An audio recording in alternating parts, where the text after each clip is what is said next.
Pledge allegiance, we can get going. I pledge allegiance to the flag of the United States of America, republic for which it stands, one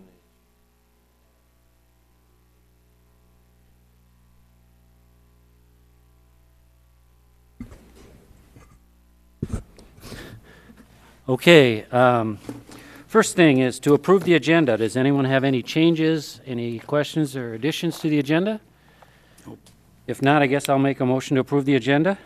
Second. Second by Pat Scripture. All in favor of approving the agenda, say aye. Aye. Aye. Any opposition? Okay, the agenda is approved. So, moving right along, and I'm sure everyone's aware that the wild game has started, and Chris, no. Okay, first on the agenda, Mike, are you going to take this on the rebidding? I can't let Chris come to the podium, but essentially, in alternate one on the base bid for BCM Construction out of Fairbolt, it was listed in last week's, or 2 weeks ago, resolution at $5,850 when it should have been $5,585. So a slight modification of about $265, which subsequently affected the total. So what you have in front of you tonight is a corrected resolution with the correct dollar amounts. And in accordance with the city attorney, we're required to amend and replace the resolution you adopted at the last meeting so that we have a corrected resolution in place. So we saved $200, or 200 some dollars. $265. We'll see in the end, yeah. Why, yes. So move. Second. Okay, I got a motion by Mark Bartuszczyk, second by Dave Brusick. Any questions at all on that minor change? If not, all in favor say aye. Aye. Any opposition? Aye. Okay, passes 4-1. Next, I assume you're taking this, Chris, the state aid, changing the state aid roads? Yep, and I'll try to be brief on this one. You'll recall in January, I believe in January, early February, we had a little bit of discussion on the state aid system regarding the state aid streets, and I mentioned that we would be bringing before you some slight modifications to the state aid system where we want to actually revoke some mileage on some streets and redesignate them in other places that make more sense, and actually provide a opportunity for better funding or improved funding, improved revenue from the system. The map you do have before you shows the changes that are proposed. We do have a stretch of First Avenue from 2nd Street up to 7th Street, there by the, actually just to the west of us right here, next to the school. That's proposed to be revoked. It was actually reconstructed over 2 different projects and has never used state aid funding. Plus, we don't have enough right-of-way there, and we would not be able to build it to state aid standards anyway. So, while logically it was a good spot for it, it's not a street where we would want to use that type of funding. The other one was one down in the southwest there, the 5th Avenue Southwest, just west of 21. 13. It's at 5th Avenue Southwest. We had the mileage at the time and we're trying to find a street to put it on, and under the old set of rules we actually gained more revenue. Under the new set of rules that I had talked about, we won't. We can actually improve it if we put it on streets, the mileage on streets that have higher traffic. So hence we've decided to put that mileage over there on the east side of town. There on 3rd Street Southeast, stretch of 7th Avenue, and a stretch there of Chalupski. There were a few other changes we would have liked to have done, but we just didn't have, we couldn't make all the puzzle pieces fit, and we didn't have the mileage to do that. It's likely we're going to gain some mileage here in the next year as either some new streets come onto the system or the private street that might become public. It'll allow us to do a few more things. We may have some adjustments again next year to try to take advantage of it. So we've submitted it to the DOT for preliminary review. We've got preliminary approval. So we're at this point, it's a formality to basically, there's a resolution for you to consider, and once that's approved, it will forward it on to MnDOT for final approval for this year. Okay. So once we make this change, there's no way of going back or anything, or what's the, you know, you No, said we, that, we can shift the mileage around. The only stipulation is if we use funding on that street, we have to keep it designated for 20 years, or we have to pay it back based on the proportional of funding that's left in it. So, for example, Second Street, right out here, we used funding on it in 2012. We need to leave that on the system for 20 years. So, okay, again, it's, the advantage now with the new rules is to put it under streets that have higher mileage or higher traffic, and we'll gain more revenue because of that. And under the new rules, it doesn't matter if the street's improved. Under the old system, if it was improved, it didn't get as much what they call needs or as much revenue from it. So this will be to our advantage, to the city's advantage. okay. Any other questions? I'm just wondering if in the resolution, the fourth paragraph additions, the first bullet, it says Chalupski Avenue, should it say Chalupski Avenue Southeast? I note that the third bullet says Southeast. Just to eliminate any confusion. Yeah, I guess that could be done, correct. It's obvious to them where it's at, but yeah, if we need to make that correction, we can certainly do that. Oh, I see. Mayor, further clarification, Ken, and for Chris, that I see we're using a map that dated 2010, and I think the primary purpose was to designate those new proposed additions and the deletions versus the language that's in the legend to the right as far as the deletions and the additions, the way that that's framed. One should generally ignore that it's really just trying to point out. This is just to show simply that we had a map that's already made, just the two notes that Chris already pointed out. Thank you, Mike. Yeah, this was the last time any revisions were made, so actually you can see in 2010 what we actually. But we didn't spend the time to modify it, just purely trying to show the add and the delete. Yep. So Right. yeah, we'll do an updated map based Okay. on this. Any other comments or questions? Not, I guess I'll look for a motion to approve the resolution. So move. Second. We got a motion by Mark Bartuszczyk, second by Pat Scripture. Any other further comment? If not, all in favor say aye. Aye. Any opposition? Okay, passes 5-0. Thank you. Chris, I assume you're going to take the next, your meeting with MnDOT? I'll start out, and I guess any of these, Mike, Ken, or Glenn can probably chime in. We were all at the same meeting there together, but we met on the 14th with MnDOT staff, most from state aid as well as just basically from the District 7, the Mankato District, to have some continued conversation about Main Street, Trunk Highway 19 that passes through downtown. I included with the memo there just minutes from our meeting, and started out with just a little background about it. And we were first contacted here about 2 years ago by MnDOT. They were letting us know that they had Main Street slated for, or on their list for potential mill and overlay in like about 2018. It was about the timing they were looking. Obviously, we addressed that fairly quickly with some information back to them. Had a meeting that summer, and basically concluded that mill and overlay was not an appropriate improvement for the road, with given the age of the utilities and all that there. Acknowledged that any project would likely be a number of years beyond that out. So. Last year, and then in January here, we submitted a preliminary engineering report to MnDOT just to get our grasp or our arms around what would the size of a project be, what would a project look like in terms of the cost, possible funding, and things like that. And that was submitted to MnDOT as kind of a preliminary scoping review. And so from that, we decided to meet and have a kind of a renewed conversation of kind of where things might be. I kind of pointed out on a few of the items here, maybe to point out here in that minutes, the MnDOT comments. Again, as noted here, there was no set date for a project at this time. It's not really on the radar beyond the fact of a mill and overlay, realizing that it's some type of improvement beyond that. MnDOT right now is really focused on pavement preservation, and their directive is really to do mill and overlays. As they noted, they have no urban reconstructs on their 5-year capital improvements plan. But they said that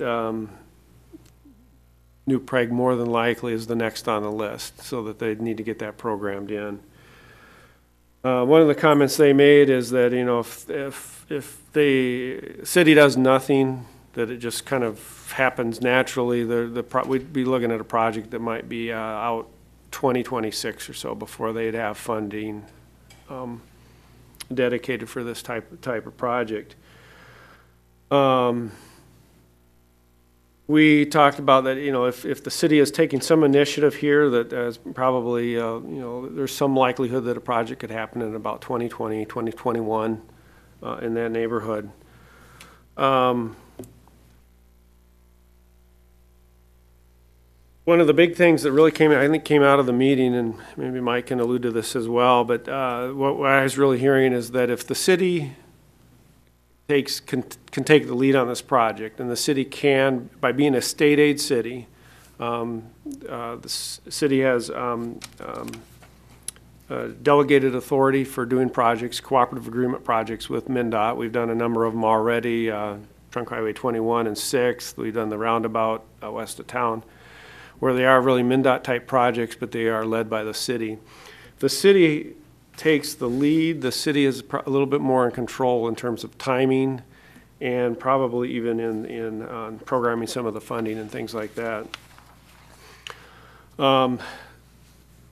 Couple of things that were brought up that we'll be following up on is this fall we expect to apply for a STP federal funds. This would be to help fund what they call the local share of any improvements that would happen on Main Street. That's usually things like maybe some of the what they call eligible items, but like parking and possible landscaping, some lighting, some other things like that. It's funding that they can earmark for like 5 years out. So there could be like a 2020 or 2021 dedication of the local share of funds on a project in the future, and it helps MnDOT and helps the city kind of get it on a timeline. The other thing that they talked about, which would helps kind of prioritize the project or allows it to maybe happen sooner, is what they called local government advance. It's where they would commit or guarantee that they will pay a certain amount every year until their share of the project would be paid for. For example, the number they brought up would be $1 million if the city would bond it or finance it for that 4 or 5 year period, and that they would pay that back over an annual period. And it's a way for them to get these type of projects to move up. Again, with that idea that maybe a 2020 or 2021 timeframe was probably reasonable. I don't know, Mike, if you'd want to add any more to that, or? Yeah, one of the questions in the discussion is when do we feel we need to replace our sanitary sewer and water main?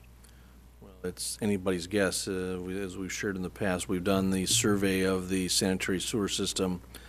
We haven't had any, knock on wood, any major water main breaks here recently, but Glenn has had some in the past. Both the water and the sewer are vintage circa 19, 20, 21, somewhere in the early 20s. And so when you take a look at this, you can do the math that as we sit here right now, that that stuff's about 95 years old right now. And so you look at trying to project that out another 5 years or so, and you know, you're slowly approaching 100 years that stuff has been underground. The question is, when we first started the discussion, when we went to them, is that they were talking about doing an overlay, and we had to ascertain the condition of our utilities. There's nothing that says it has to be replaced tomorrow. There's nothing that says it's in 2 years, 5 years, or, you know, but we're living at the long-term benefit of aging, deteriorating infrastructure, and who knows how long that's going to last. And anything we encounter where we have to go in and repair our water sewer lines, it will be our obligation to repair the trunk highway back to good MnDOT standards. And so we're at that crossroads of, do we pick a year to try to replace everything at a certain time, or do we just continue to wait until we have problems that occurred and react to it at that time? And what they're telling us is, if we want to initiate that replacement project whenever we think is appropriate, they're willing to go along and coordinate the highway improvement project. However, they can't garner enough funds in one particular year to do a complete reconstruct in 1 year unless they phase their contributions back to us over a period of time.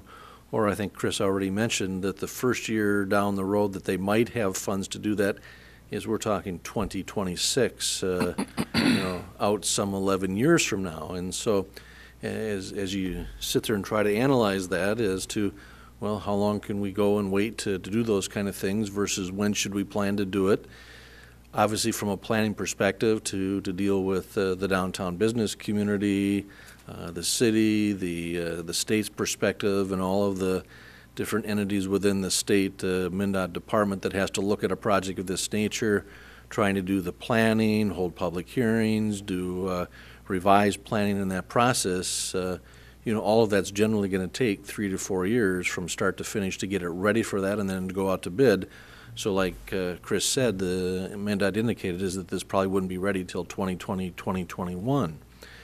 And so my question is, they offered up, they said, well, we can come up with funding at about $1 million a year. We just can't come up with a whole pot of money at one time. And so if we wanted to be more of the aggressor in initiating the project and the coordination, that we could do it. And so we've asked them to verify. I said, if you're talking about an annual appropriation issue where I got to worry every year if we got into doing that project, that I've got to worry about you going to the legislature to figure out whether you have money or not, no, we're absolutely not interested. If you can tell me that you can provide X amount of dollars over some defined time period, probably including interest, then maybe we can have some discussion depending upon what our council's reaction is in the process. So as we bring it to you tonight, we're kind of bringing something that is not probably as normal as it once used to be, with MnDOT taking the lid to do certain things like this. But because of the shortage and tightness of funds, and what Chris identified is that their priorities these days are basically doing pavement preservation and trying to do mill and overlay so that they can talk about how many lane miles that they're taking care of. When you come into our downtown, is you've got a very defined, short urban project that trying to put in $4 million at one particular time isn't meeting their funding standards and the planning that they're doing, short of trying to have us potentially take the lead, obviously working with them, that we just don't do it without them as a partner, that it's still a close relationship in that mix. But it's a different way of undertaking a street reconstruction project. It's got a few more dollars in it. It's a little bit larger than what we normally do, but not insurmountable. But the primary question and the thrust of it is when do we think we want to replace our utility infrastructure? That's really the driving question. We can sit back and wait, and we can choose to ignore it until we have problems, and we might end up with a couple of fixes. But as we start having to address that, all of that stuff is pretty much Glen, sewers out down the middle. Yep. And Yep. Water's on the north side, right underneath the fog line on Main Street. okay, but you can imagine that stuff's how deep about. Well, the water main's 6 feet deep. Sewer in some spots is pushing 13 feet. Okay, so when you take a look at that, depending on whether that comes in the middle of winter or whenever it comes, to try to dig up a section of the state highway to repair those mains big enough so that we've got enough width to be able to get in there and get it repaired, and then to have to replace the above-ground street pavement system, it's just kind of a roll of a dice as to how many years we wait to undertake that. And so they were conveniently telling us, and I think we've seen all the discussion and heard all the transportation woes that they're struggling with, trying to stretch their dollars and priorities, is that it doesn't appear that from a mill and overlay standpoint that's going to happen anytime soon. The reconstruction could maybe happen under basically a 5 to 6 year time frame from right now, provided they could reimburse us so much every year, versus if we wait for them to take the lead and we piggyback with them, we're probably 11 to 12 years away from that happening at the present time.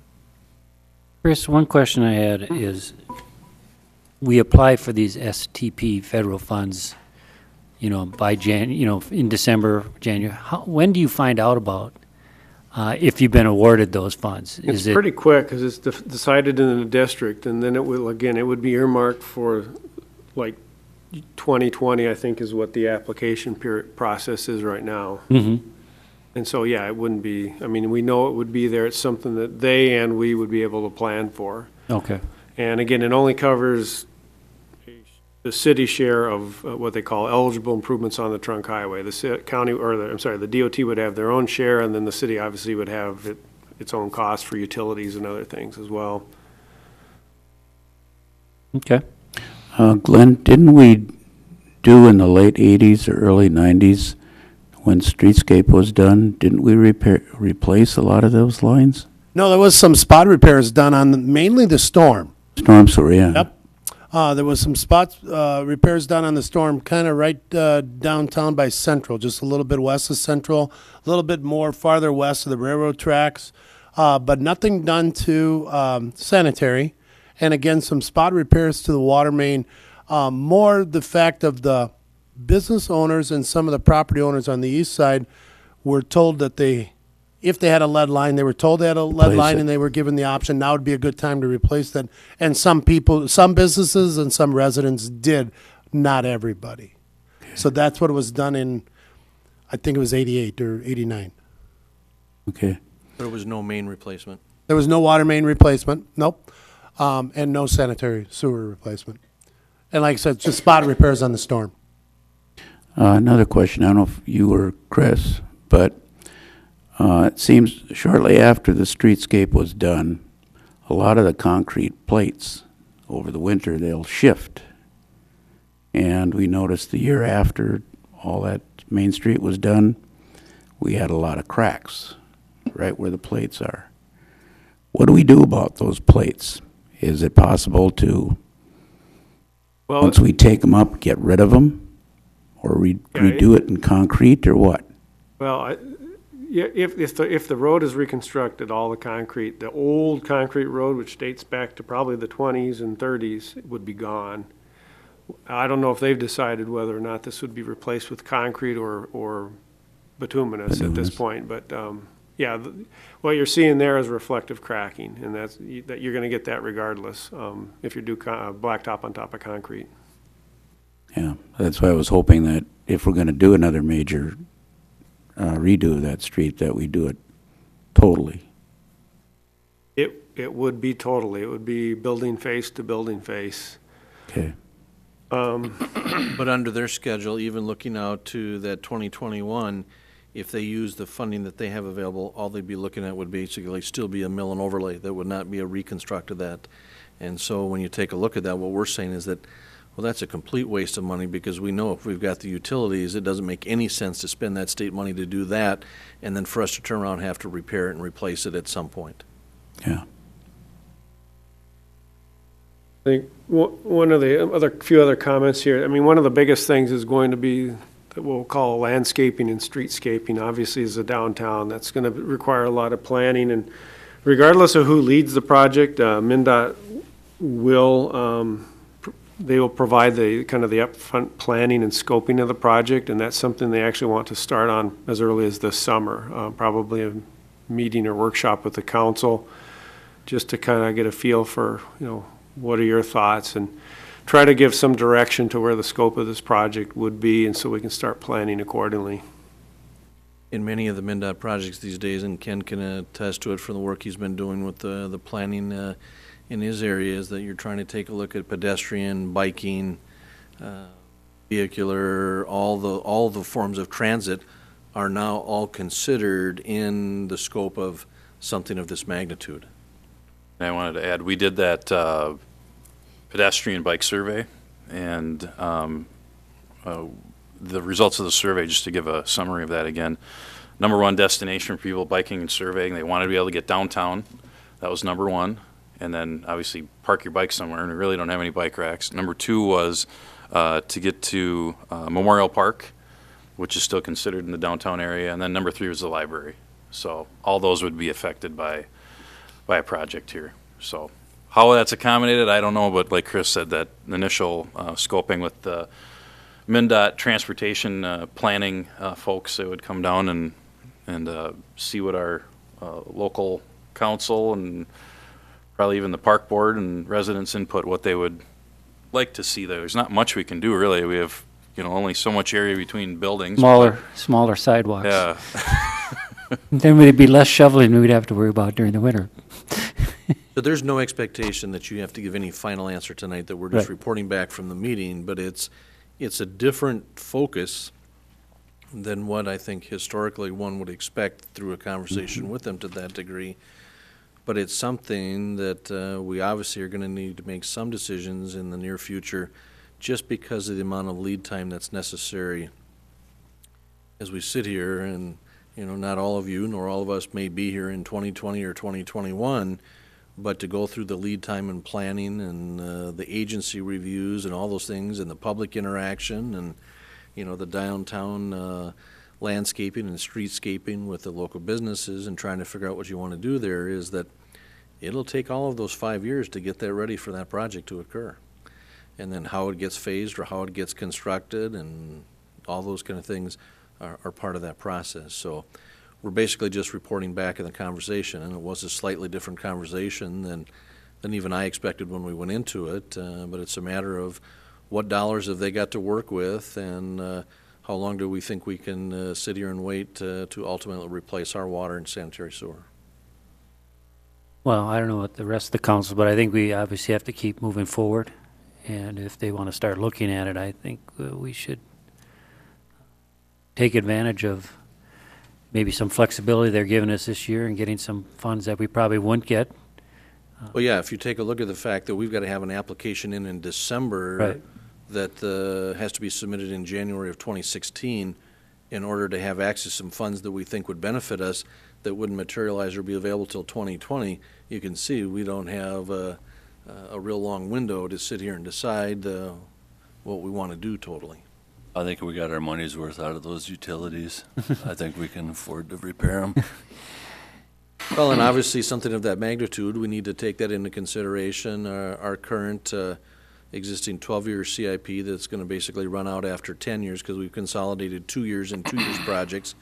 We'll be right at that 2020 timeframe, and we need to make sure that whenever we're going to do this, that this is concentrated and programmed into that CIP planning so that we don't have other work that we're trying to do around town. It will take all of our energies and staffing in public works and utilities and planning and everybody else, engineering, to take on a project of that magnitude in any year. That then, I assume, from Sunrise all the way to 21. Yeah, about 7th Avenue all the way to 21, and actually, we had some preliminary discussions of maybe looking even west of 21 as The well. Fifth Avenue. Oh, okay. All the way almost, isn't that almost to the roundabout? No, not quite. Top of the hill. Top of the, okay, Top of the hill. okay. Okay. So we're gonna investigate those utilities to the west of there as well, to see You if. said which avenue? Oh, on the west side of that strip mall? That's about Yep, where we start exactly. then? That's Right where the that roundabout project ended, you can tell right where the pavement I ends. know, okay. I know what you're talking about. Okay. So it's one, is that as you start this process, that ultimately at some point, we will have to enter into some agreements depending on how we would want to proceed. But just trying to provide and looking ahead that we have a number of you through 2016, some are here through 2018, and who's going to be here beyond that, is that it starts from a process, 4, 5, 6 years ahead of time to try to get ready for that, even though not everybody may be here when that occurs. Good. I think that sounds like a very good meeting. Then we've got a second part of that. Yep. The other item I just want to give just a quick recap on is our reoccurring discussion on that the intersection east of town, outside the city limits, but the Trunk Highway 19, Scott County Road 89, and LeSueur County 3, the offset intersection. I'm not sure if we reported, but Scott County had made an application late last year in December for the highway safety improvement program or project funding. It was not successful. Another application process or solicitation came up again here in March, what they call the outstate HSIP application or grant application. So Le County asked us to submit another application. This would actually be the third for Le County, the fourth overall. The one thing that's different about the application this last time is Scott County has now added it to their STIP or their capital improvements plan. Le County has it in theirs, and they've definitely identified or earmarked more local funding in the application. And so we're feeling that if this has a better chance of being successful. Whether it is or not, I don't know. So we did have certainly some questions for the DOT staff. Wasn't a lot of discussion. They understand, again, the importance or concern for the intersection and safety, but basically agreed to wait until let's see what happens with this solicitation. We should expect to hear something soon. I mean, I'm thinking in May sometime, whether or not it's successful. And at that point, if it's not, we've asked that they at least provide us some type of clarification where the DOT's at on that and what has to take place for this project to happen. So, Okay. I don't know. Any questions regarding that? Thank you, Chris and Mike, for discussions with MnDOT and Ken and Glenn. I'm sure you guys enjoyed that. Next on the agenda, Glenn, are you going to take this? I will. You got in your packet, but I'll go through it anyway. January 29th, we advertised for a park maintenance worker in the New Prague Times and a couple other places, and we received 70 applications. So after reviewing all the applications, we chose 15 applicants to interview by phone. After we did the 15, we chose 5 applicants to interview in person. And after going through the 5 different applications or the applicants, recommendation from staff was to ask Mr. Mitchell Mayer, resident of New Prague, to take the position here. So Mr. Mitchell Mayer is here in the audience right now. He'd be coming to us with a degree in turf and grass management from Anoka Hennepin, 15 years of experience working at a couple of different golf courses, private lawn services, spraying and fertilizing residential commercial properties. In the memo also, we got subject to successful passage of physical examination and drug test, but Mike informed me just before the meeting that those came back good. So all his reference checks, drug and alcohol, physical exam, licensing, driving, employment, everything checks out really good. Well, there's got to be something wrong. We haven't seen it yet. We hope we don't. So at this point, we're asking for your approval to appoint Mr. Mitchell Mayer as a park maintenance worker, given the reasons or the examples that I just talked about. Okay. Any questions for Glenn or Mr. Mayer? Yeah, I have a question. Did any of our current city employees apply? No. Nobody. Okay. Nope. Just curious. Okay. There's no other further question. I guess I'll make a motion to approve the appointment of Mitchell Mayer as our new parks maintenance worker. Second. Second by Amy Jurek. Any other discussion? All in favor, say aye. Aye. Any opposition? Okay. Congratulations and welcome. What about 2 seconds? Maximum. Next on the agenda, we need to set a public hearing to vacate a portion of School Street, which looks like is that the portion that must go from the alley east, huh, Ken? That's correct. If you take a look at the overhead here, this is actually a vacation. We've been looking for a petition from the church for quite some time. If you remember, we reconstructed the portion of School Street from First Avenue east to the alley and then north all the way to 2nd Street last year in 2014. And that was determined to stop that project at that point. I've indicated basically the area of the School Street right-of-way, which would be vacated. And they indicated they would be reconstructing that portion and adding it to their parking lot.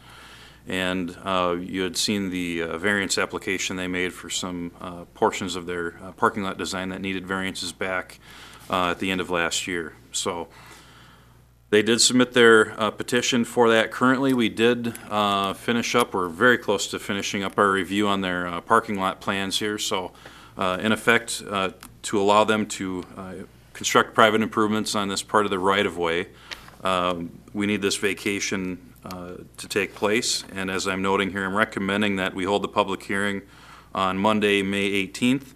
And what we do is typically we notify all the affected property owners, and those would be those that use access to the of the current right-of-way.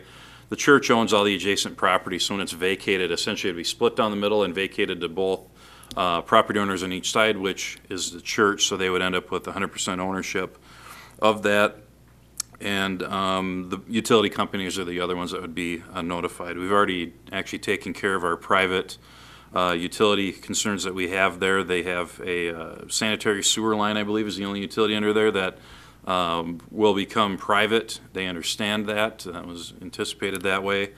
And other than that, we have an electric easement that we did obtain, or the electric utility, I should say, obtained, that basically runs basically just north of the right-of-way here to a large utility box that will remain where it is there today. So we're good on our end, but the other utility companies will be notified and be able to comment for that public hearing. So just need to set that public hearing date for the May 18th. We have our resolution that I'm looking for approval on for the setting of that hearing date. The other item, in order to keep this moving along, is I have included the introduction of the ordinance that would actually vacate the right-of-way, and this is typically what we do when we call for the hearing, is introduce the ordinance that it can be held the public hearing and adoption of that ordinance at our next meeting, and basically just outlines specifically that portion of School Street that we've been talking about here. Basically 10 feet to the east of that alley is where the right-of-way is petitioned to be vacated and run all the way to the east edge of School Street as it exists today. So that in effect is the ordinance that I would like introduced here tonight as well. So just entertain essentially the recommendation to approve the public hearing date per resolution in the packet, and then introduce the ordinance. So two separate actions. So, would this be the first reading of the ordinance? Is that what you Would be said? the first reading of the ordinance tonight. Okay. Okay, so first order of business would be approving the resolution to vacate, do a public hearing to vacate the part of School Street. So I guess I'll make a motion to set the public hearing for Monday, May 18th. Second. Seconded by Mark Bartuszczyk. All in favor of setting? Can I ask a question? Sure. No? So the city owns that street right now, right? Yeah, all of School Street, basically from First Avenue all the way to the east edge of the right-of-way is public at this point, was platted as public road. Okay, so two questions. Kind of, does the school or the St. Wenceslaus pay us for that? And then the other thing would be all these public notices and things, are they paying for that? They have to pay for the vacation petition, which they did. Short of that, yeah, typically in the vacations, whether it be an alley, easement, et cetera, all the property underneath would revert to them at no cost. And obviously, we have not improved any of this at this point, and it will become private. They're actually going to replace, I think they're in the plans, Glenn, correct me if I'm wrong, the sanitary sewer line was going to be replaced by them at their expense as part of their parking lot reconstruction project, along with the reconstruction of all the pavement and everything to be part of their parking lot. Or are they paying for these notices that we have to put in the paper? Part of the application process, yes. Okay, Yep. I didn't realize that. Okay, that's all. Just wanted to clarify. Any other questions? I got a motion by myself, and a second by Mark Bartuszczyk. Any other question or comments? All in favor of setting the public hearing, say aye. Aye. Aye. Any opposition? Okay, public hearing set.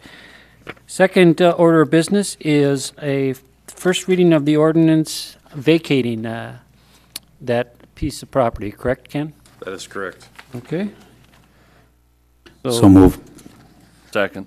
I got a motion by Dave Brusick to adopt or have the first reading of the vacation of School Street, and seconded by Mark Bartuszczyk. Any other questions? If not, all in favor say aye. Aye. Aye. Any opposition? Okay, passes 5-0. Good.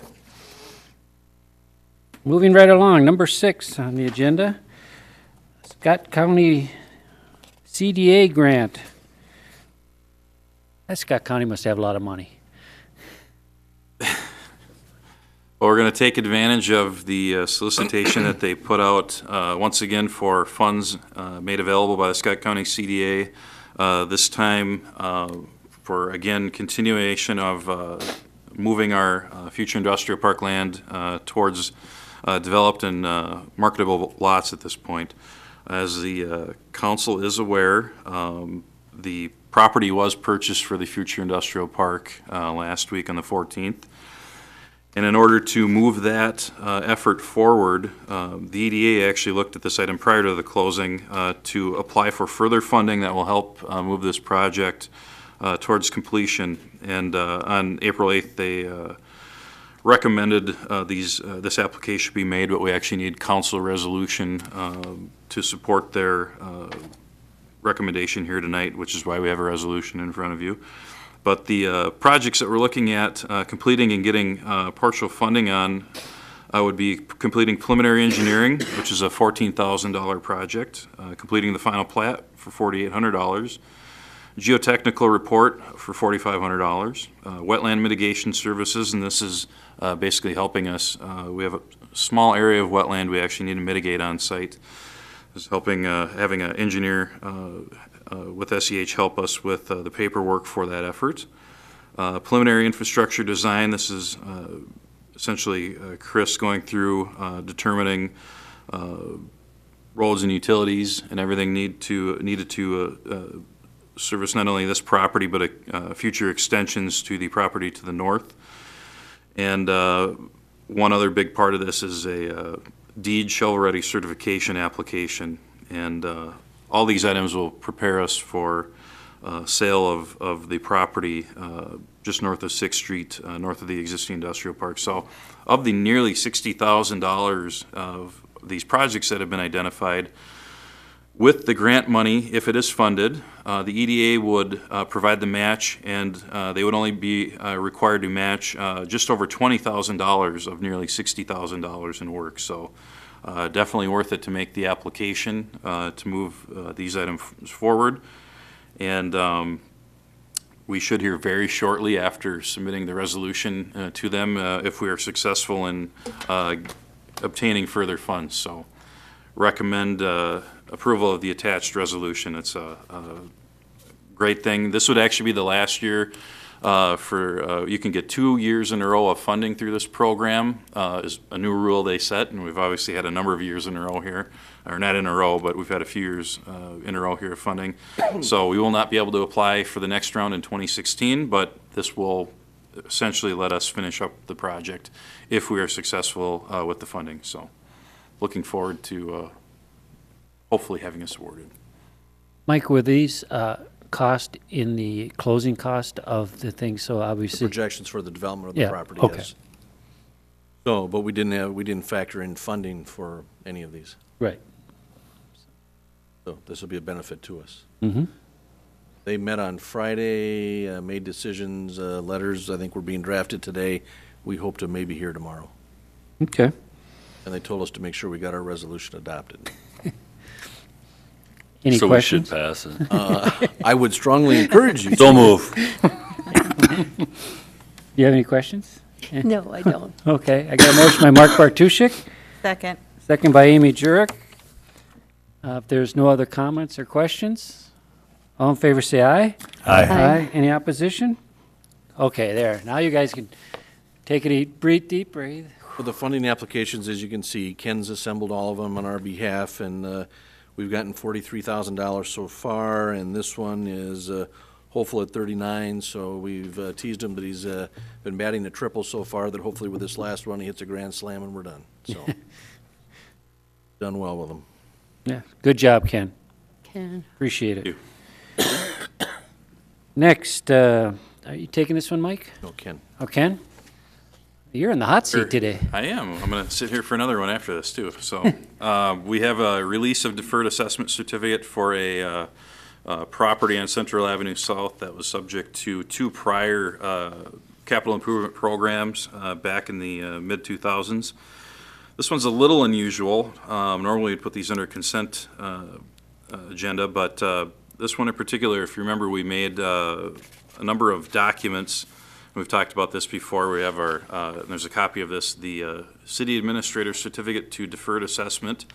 We had one of those filed for the 2005 CIP, and then something unusual took place with the 2006 CIP. It was actually paid off on its taxes for a one-year time period. The property owner approached former Administrator Jerry Bonesock at that time, and I don't know if it was I forgot to apply for the deferral or what happened exactly, but arrangements were made by the city administrator at that point, as you can see in the letter in the packet, that basically a year after it had been already paid on its taxes was to then defer the remaining portion of that assessment on the taxes. And that never got picked up in our report for the other deferrals that we had where we filed a number of these certificates. So we didn't have that out there, but the family that was selling the home knew that there was more out there that was owed. Upon doing some checking, we found the letter, and they were correct. It was due and owed and had not been paid. So that is why you only see one certificate that was actually filed, when in fact this was a corner lot, so there was an assessment for 2005 and 2006. And they did pay those off in full, and they are requesting, or the title company, I should say, is requesting that the attached release of deferred assessment certificate be filed, which will release the only certificate that we had filed, but they did in fact pay the full amount on those. So a little unusual. I think we've talked before. The deferrals do actually come to the council for approval now at this time. Back in 2005, 2006, they did not, which is part of the past problem there.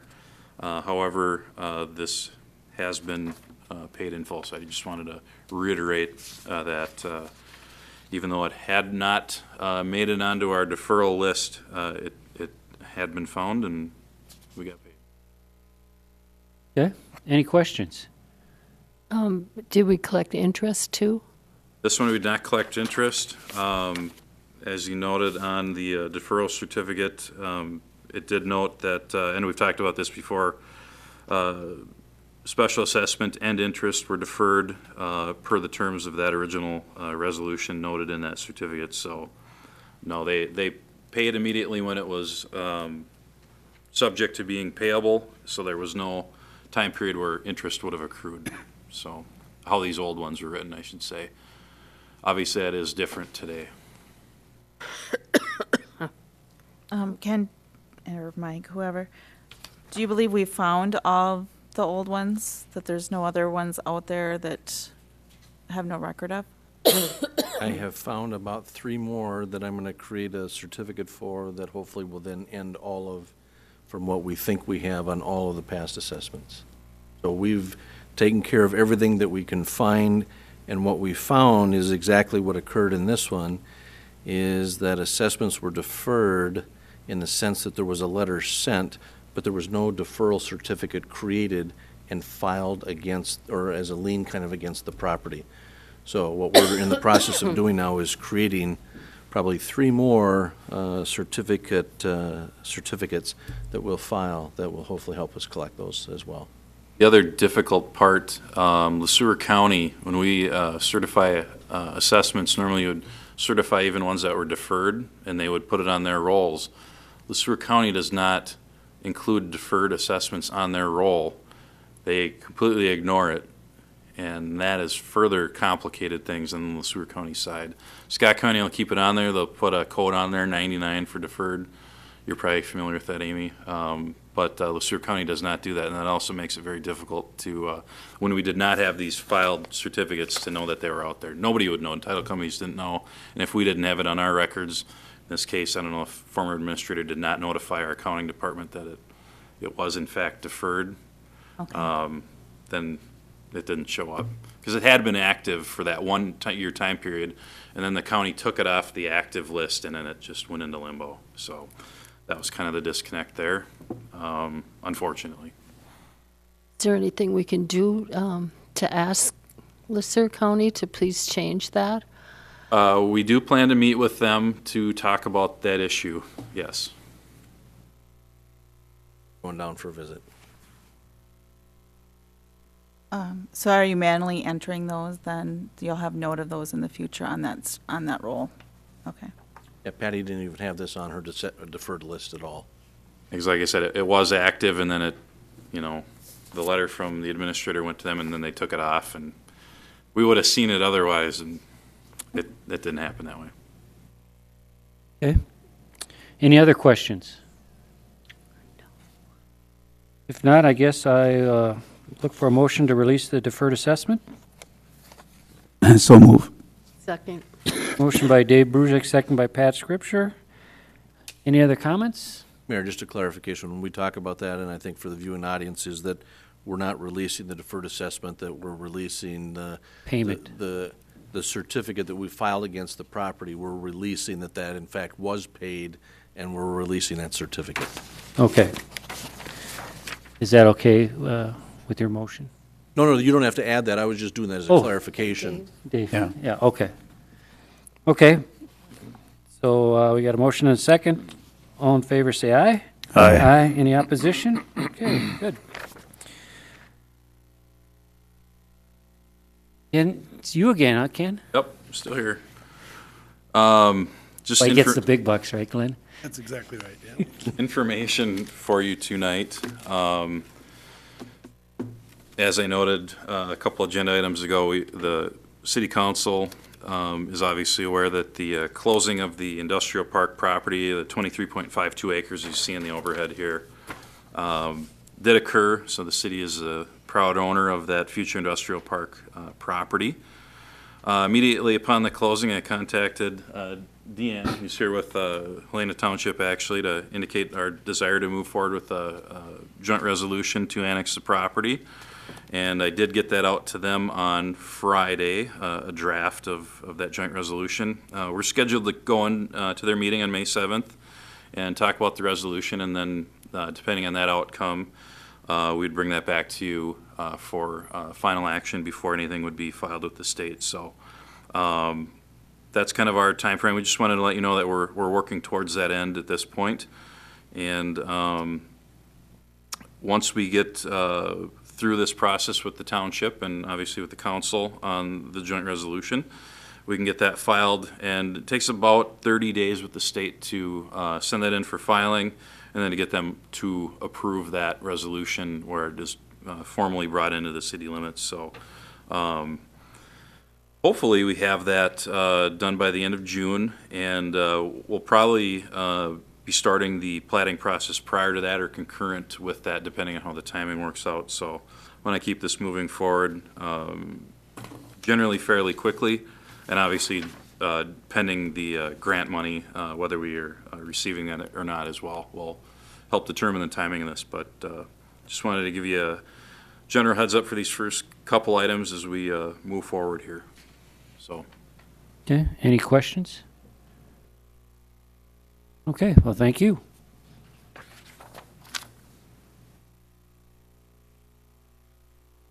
So now Glenn's up now? No, I'll take this one. You'll have to provide the technical expertise. I can give Technical you I expertise. can provide the financial overview that, as you heard when the golf course was in a number of meetings ago, that they were looking at 3 pieces of equipment. You took action on the rough mower at the last meeting. They have the equipment lift tonight, and then they have one more piece yet to come. 3 quotations were submitted. 2 of the 3 met specs. The low quotation, including the trade-in of the 1995 Hefty 2000 that we have. Low quotation is from Frontier Ag and Turf out of Hastings in the amount of $5,290.31. As we took a look at it, it didn't make sense to bring Jeff back or Wade in for one quick item tonight, which is why I have it. They did verify that the concrete is sufficient to accommodate it. I think it had to be all of 3.5 or 4 inches thick, which our floor was at the golf shop, and so warranties of 5-year structural, 1-year hydraulics in the power unit, and they could install and or deliver, have it delivered by May 15th is what they were looking for. So recommendation from the golf staff and the mechanic is to recommend the low quote to Frontier Ag and Turf in the amount of $5,290.31. So then, they will just still have only one lift in there, Glenn? That's correct. They're Yep. just replacing, or trading trading that it other in. one in, Yep. it just will be a bigger capacity. Large, yeah, exactly, right. Lift up to 9,000 pounds compared to the old one at 2,000 pounds. So this actually could lift a small pickup. Is this what we looked at like a month ago, Yep. approving it, and now we just finally have the final quote? Is Yes. that just a clarification? Okay. Did they did Jeff say why it costs so much less than what he was asking, 10,000? It could be a possibility of state contracts weren't out or their numbers weren't out. That happens to us once in a while when we're getting quotes for budget time. And then because the state contract's not out, so we tell them, don't lowball it, figure for the worst case scenario. So they'll give us a price, and it comes in better than what they were estimating it was going to be. That would be, without being involved completely, would be my guess what happened here. He was looking for a price. They really didn't know accurate pricing at that point, so they gave him a number to be safe so that they wouldn't be low, and it came in better than what they were expecting it to be. It happens to us in Public Works quite often. We just got these a month ago, though, so you'd think it would be closer, but, oh, well. Well, at least it's in the right direction. Yeah, As long as it's, the other one was too. I got no problem with them going down. I'd like to see them all like that. Okay, any other questions for Mike or Glenn? If not, I guess I'll make a motion to approve the purchase of the, the golf lift from Frontier Ag and Turf. Second. We got a second by Dave Brusick. Any other comments? If not, all in favor say aye.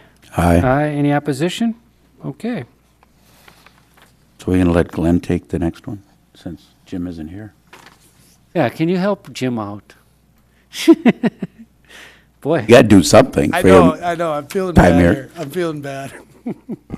I'll take the next one. Police Chief Garais is up at the state Police Chiefs Conference up in St. Cloud. He wanted to know if he should drive back for this, and I said absolutely not. That I'm hopeful that you'll interact with your peers and learn a lot more than driving 4 hours round trip back and forth. And so what you have in front of you tonight is an agreement with the state of Minnesota. It's a joint powers agreement to essentially allow the department to acquire from the state of Minnesota what they call a data master testing, or a DMT-G instrument, that is used for purposes of evidentiary testing for the prosecution of DWIs. Basically, I think in simple terms, it's pretty much a breathalyzer that they use to do the appropriate testing. The request was granted, and in order to receive the equipment, we have to have this signed agreement with the Department of Public Safety. You can see in the middle of Jim's memo that he talks about a few things that are highlighted in the agreement, is that it's used to assist in the enforcement of Minnesota laws and local ordinances related to traffic and highway safety. We're responsible for any and all the costs of repairing or replacing the instrument if it's lost, damaged due to misuse or abuse. We hope to have it in a cabinet protected so that shouldn't occur. It can be accessed and used by other departments. Currently, right now, if we want to use something of this nature, we have to either go to Jordan or Shakopee. So by having it here, the agreement with the state requires that we make it available to other departments that might have a need. We have to have an internet connection provided to the machine. We have to pay for the replacement of consumables, He's got some of those materials, I think he said the gas cylinders we've got on hand for some reason, which should go. Otherwise, he said it's relatively, from a supply standpoint, it's not a huge expense item to us to do that. And that we have to ensure or make sure we will not permit the instrument to be operated or tampered with by individuals who are not certified operators. That in order to do it, they have to go through certain training and certification to be able to use it. And so those are the requirements that we have to comply with in the approval of the Joint Powers Agreement. The one thing after we reviewed it is that if the council elects to approve it tonight, and I said I'd try to handle it and do my best to get it done. If not, council would have to table it to the next meeting. But I said I'd do the best I could, is that I would only ask if you approve it, you do it subject to the final city attorney's review to specifically take a look at Section 7 that deals with liability, just to make sure that we're not taking on any more language with the state than we absolutely need to. So there's no cost? No cost. Other than all those things that I just read to you. Right, yeah, other than the consumables and that sort. But Jim is quite excited that we don't have to necessarily travel then to do that. And thinks it'd be a good thing for the department in the area. So move. With the stipulation. Yep. The city attorney will approve it. So, got a motion by Mark Bartuszczyk, Second. second by Amy Jurek. Any other comments? If not, all in favor say aye. Aye. Aye. Any opposition? Okay. Consent agenda. Anyone have any issues, questions in any items in the consent agenda?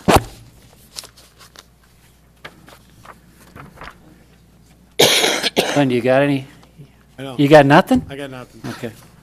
Just as a clarification, not on this time's claims for payment. The last meeting, I think there was a question raised by Councilmember Scripture in regard to an expense that we had under unallocated for election supplies. The reason that they ended up being in the unallocated was the expense didn't come in 2014 from a budgetary standpoint. We had no budgetary support for that in elections this year. I said, put it back there. We'll take care of adjusting that at year end with a budget amendment, but they put it there because there was budgetary capability in the unallocated, but it has since been moved back to the correct location, so. They really- took a long time with that bill, didn't they? Well, yeah. Well, it comes from the county, that there's not much we can do. Yeah. So it's mainly she coded it that way because it was a prior period. Well, yeah, transaction. and this year, that because we have no election activity, there was $0 Right. budgeted. So they put it in an area and under unallocated to pick up the expense. I said, put it back where it should be and we'll pick up the budgetary amendment. Since- Okay. Any questions or issues with any items in the consent agenda? If not, I guess I'll make a motion to approve the consent agenda. I'll second. Second by Pat Scripture. If there's no other comments, all in favor say aye. Aye. Aye. Any opposition? Okay, passes 5-0. Now we're to this lovely miscellaneous. You have anything you want to bring up?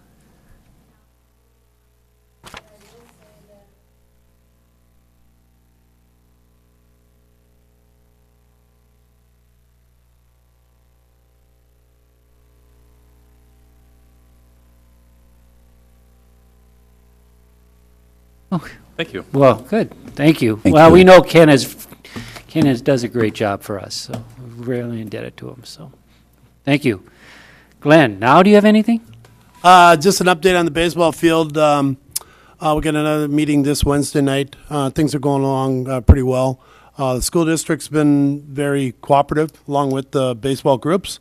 We're actually holding off for one more week on letting things kind of get established better out on the field. And Jeff Pitt and Jim have been working well out there. And school districts actually offered 2 guys to come out and help us at the ball field the next couple of days to get things looking even better. And it's been going well. So that's all I got. When is Mitchell starting? Mitchell is starting May 5th. Okay. Where's he do now? He works for a company in, I believe it's Eden Prairie, can't remember exactly. Lawns, spraying lawns, fertilizing commercial and residential He lawns. live right in town? He does. Yep, right in the northwest side of town. Yeah. Yep, 16 years he's lived in town. Nice. Yeah. Okay. So- Anything else? That's all I got. Ken, it's been yeah, your yeah. show today. I think I'm good for the night. Need a glass of water? Yeah. Patrick, How you got about- anything? Mary Jo? Pat? David? Nope. Amy? There has been, I've been to the county for not representing the city of New Prague, but someone else, and we've been looking at election equipment. The county will be, I'm assuming mandating cities to update election equipment, so that will be coming Wednesday. I go back up there for a meeting. We'll have maybe a better idea of cost and time frame and what they're going to be doing, but that is upcoming. Okay. Which I know Ken, or Mike, you guys are aware of, but Only on the Scott County side, if you have questions about what. Oh, really? So that, really. oh, good. My side's a little cheaper. Huh? Okay, well, thank you. Mark? Mark, you got anything? Nope. I don't either, I guess. Michael, I forgot to ask you. I'm sorry. Good. You're good? Well, good. I guess if there's nothing else, I'll make a motion to adjourn. Second. Second by Pat Scripture. All in favor, say aye. Aye. Aye. Any opposition? We're out of here. Thank you, everyone.